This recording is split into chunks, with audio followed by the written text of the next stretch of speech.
இந்த மாதிரி சாஃப்டான இட்லி எப்படி செய்யலான்னு பார்க்க போகிறோம். இது எதில் செஞ்சோன்னா சம்பா அரிசியில் எப்படி சாஃப்டான இட்லி செய்யலான்னு பார்க்க போகிறோம். எப்படி செய்யணும்னு பார்க்குறதுக்கு முன்னகுட்டி ஃபஸ்ட் டைம் பார்க்குறவங்க சப்ஸ்கிரைப் பண்ணுங்கள். சப்ஸ்கிரைப் பண்ணி ஆல்ங்கிற பெல் ஐக்கானை ப்ரெஸ் பண்ணுங்கள். அப்போ தான் நான் போடுற வீடியோ உங்களுக்கு நோட்டிஃபிகேஷனில் வரும். ப்ளீஸ் நண்பர்களே, வீடியோவை ஸ்கிப் பண்ணாமல் பாருங்கள். இப்போ இந்த சம்பா அரிசியில் இட்லியை எப்படி செய்யலாங்கிறத பார்க்கலாம் வாங்க. இப்போ உளுந்து, இதுக்கு 2 கிளாஸ் உளுந்து, வெள்ளை உளுந்து எடுத்திருக்கேன். இதே கிளாஸால் நம்ம போடணும்னா 6 கிளாஸ் அரிசி போடணும், சம்பா அரிசி. அதுக்கு நான் இந்த உலக்கில் 1.5 உலக்கு எடுத்திருக்கேன். 2 கிளாஸ் அரிசி, 2 கிளாஸ் உளுந்துக்கு 1.5 உலக்கு சம்பா அரிசி. இது ஃபஸ்ட்டு உளுந்தை ஊற வைக்க வேண்டாம். சம்பா அரிசி கொஞ்சம் ஊற லேட் ஆகும். நல்ல ஒரு 5-6 டைம் களைஞ்சி சம்பா அரிசியை ஃபஸ்ட்டு 1 மணி நேரம் ஊற வச்சதுக்கப்புறம் உளுந்தை தண்ணி ஊற்றி அலசி ஊற வைங்க. இது சாப்பாட்டுக்கு போடுற சம்பா அரிசி, சம்பா புழுங்கல் அரிசி. இதில் வேறு ஒரு அரிசியும் போடலை. இந்த மாதிரி ஹெல்த்தியான அரிசி யூஸ் பண்ணி அப்பப்போ இட்லி வச்சு சாப்பிடுங்க. எப்போதுமே நம்ம வெள்ளை புழுங்கல் அரிசி மட்டும்தான் போடுவோம். இப்போ நல்லா உளுந்து நனைஞ்சிருச்சு. உளுந்து அரைச்சிக்கலாம். எப்போதும் போல் ஓரங்களை ஒதுக்கி விட்டுக்கங்க. நல்லா தண்ணி தொளிச்சு அரைங்க. நல்லா பொங்க அரைங்க. நல்லா மையாக அரைங்க. தொளிச்சு பொங்க அரைங்க. அரைச்சிட்டான்னு செக்கப் பண்ணுறதுக்கு தண்ணியை தொட்டு பாருங்கள். கையில் ஒட்டாமல் இருக்கும்போது மட்டும் வலிங்க. அதுக்கு முன்னக்கூட்டியே வலித்து போடாதீங்க. பிறகு மாவு நல்லா பொங்காது. நல்லா பொங்கணும். உளுந்து மட்டும் நல்லா பொங்கினோன்னு அரைச்சி வலிச்சிங்கன்னா இட்லி சூப்பராக இருக்கும். இந்த மாதிரி செக் பண்ணிக்கோங்க. இப்போ உளுந்தை வலிச்சிக்கலாம். உளுந்தை வலித்து முடிச்சுட்டு நம்ம அரிசியை போட்டுக்கலாம். அரிசிக்கு அப்படி தண்ணியெல்லாம் தொளித்து அரைக்க தேவையில்லை. அரிசியை போட்டுக்கலாம். நல்லா ஊறிடுச்சு.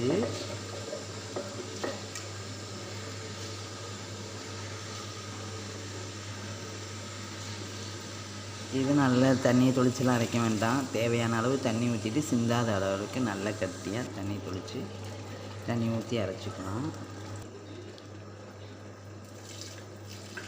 ஒதுக்கிலாம் விட தேவையில்லை. எப்போதும் ஒரே மாதிரியான வெள்ளரிசி மட்டும் நம்ம யூஸ் பண்ணுறோம். அரைச்சிருச்சு நல்லா அரிசி. இப்போ அரைச்சி எடுத்துக்கலாம். எதுக்கு அதிக உளுந்து யூஸ் பண்ணுறோன்னா பாருங்கள், போடும்போதே அப்படி துண்டாக உழுது. நம்ம இப்போ வெள்ளை அரிசி அரைச்சோன்னா அப்படி எடுக்கும்போது ஒன்று போல் விழும். இது டக்குன்னு அப்படி உழுது இல்லையா, அதனால தான் இது கொஞ்சம் கொலக்கட்டை மாதிரி இருக்கும். அதனால உளுந்து அதிகமாக யூஸ் பண்ணுறோம். இந்த அளவு அரிசிக்கு நம்ம 1 டம்ளர் உளுந்து தான் யூஸ் பண்ணுவோம் வெள்ளை அரிசினா. இது நல்லா இப்போ பிணைஞ்சி வச்சுக்கலாம் உப்பு போட்டு. கையில் புளிப்பு, என் கைக்கு புளிப்பு கொஞ்சம் கம்மியாக தான் இருக்கும். அதனால் நான் கையை வச்சு பிணைஞ்சி வச்சுருவேன். சிலவங்களுக்கு வலிக்கும் போதே புளிப்பு அதிகமாக இருக்கும். அதனால் அவங்க கரண்டி வச்சு கிண்டி விடுங்க. நல்லா மிக்ஸ் பண்ணி விட்டுட்டு இப்போ எந்த அளவு இருக்குது பாருங்கள், இவ்வளோ தான் இருக்குது. இது எந்த அளவுக்கு காலையில் பொங்கிடும் பார்க்கலாம். இந்த அளவுக்கு பொங்கி வந்திருக்கு. அரை சட்டி அரைச்சி வச்சிடணும். முக்கால் இது பொங்கி வந்திருக்கு. நல்லா அடித்து கலக்கி விட்டுக்கணும். நல்லா மிக்ஸ் பண்ணி விட்டுட்டு எப்போதும் இட்லியை வைக்கிற மாதிரி இட்லியை வச்சுக்கலாம்.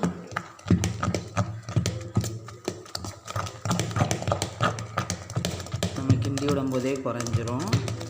நல்லா மிக்ஸ் பண்ணி விட்டு அடி வரைக்கும் யூஸ் பண்ணி நல்லா கீழே வரைக்கும் கோரி இட்லி யூஸ் பண்ணால் ஃபஸ்ட்டு கொப்பரை எப்படி இட்லியை வைக்கிறோமோ அதே மாதிரி கடைசி வரைக்கும் இட்லி இருக்கும். சிலவங்க இந்த மேட்டால் உள்ள அந்த மேல் பகுதியை மட்டும் அப்படியே வச்சு இட்லி வைப்பாங்க. அது மேலே உள்ள இட்லி மட்டும் சாஃப்டாக இருக்கும். கீழே உள்ள இட்லி இட்லியை வைக்க யூஸ் ஆகாது. தோசை மட்டும் சுட்டுக்கலாம். இப்படி நம்ம செய்யும்போது கடைசி வரைக்கும் இட்லியை வைக்க கரெக்டாக இருக்கும். ஃபஸ்ட்டு தட்டில் ஊற்றி வச்சுக்கலாம். எப்போது இட்லி வைக்க மாதிரியாக வச்சுக்கலாம். 2 இதுலேயும் ஊற்றி வச்சுக்கலாம்.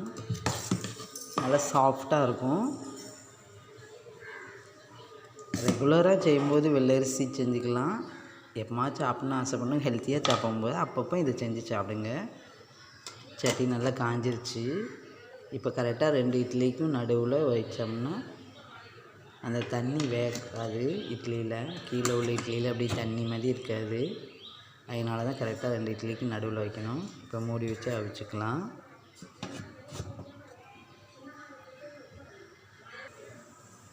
இப்போ அவிஞ்சிட்டான்னு செக்அப் பண்ணுறதுக்கு லைட்டாக தண்ணியை தொட்டு பார்த்தோன்னா கையில் ஒட்டாமல் வரும். கரெக்டாக ஒட்டாமல் வருது. இப்போ நம்ம இதை எடுத்துடலாம். நல்லா தண்ணி தொளித்து தட்டில் கவுத்தும் போகும்போது நல்லா ஒட்டாது. கரெக்டாக அதில் ஒட்டாமல் துணியிலேருந்து க்ளீனாக வந்துடும். இந்த மாதிரி அடிக்கடி சம்பரிசி, மாப்பிள்ளை சம்பரிசி, சிவப்பரிசி எல்லாம் யூஸ் பண்ணி இட்லி பண்ணுங்கள். உளுந்து மட்டும் கொஞ்சம் கூட போட்டிங்கன்னா சூப்பராக வந்துடும் இட்லி. சூப்பரான சாஃப்டான சம்பரிசி இட்லி ரெடி ஆயிடுச்சு.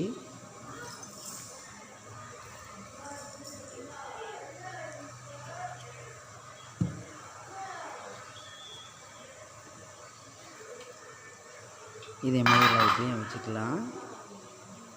நல்லா பார்க்கும்போதே எப்படி வெள்ளையர் நல்லா சாஃப்டாக இருக்குதுன்னு பாருங்கள். கொஞ்சம் சூடு கரெக்டாக இருக்கும்போதே சாப்பிட்ருங்க.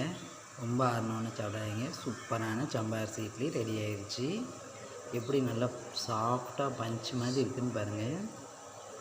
இந்த வீடியோ பிடிச்சிருந்துச்சுன்னா லைக் பண்ணுங்கள், ஷேர் பண்ணுங்கள், சப்ஸ்கிரைப் பண்ணுங்கள். மறக்காமல் பெல் ஐக்கானை ப்ரெஸ் பண்ணுங்கள். நன்றி.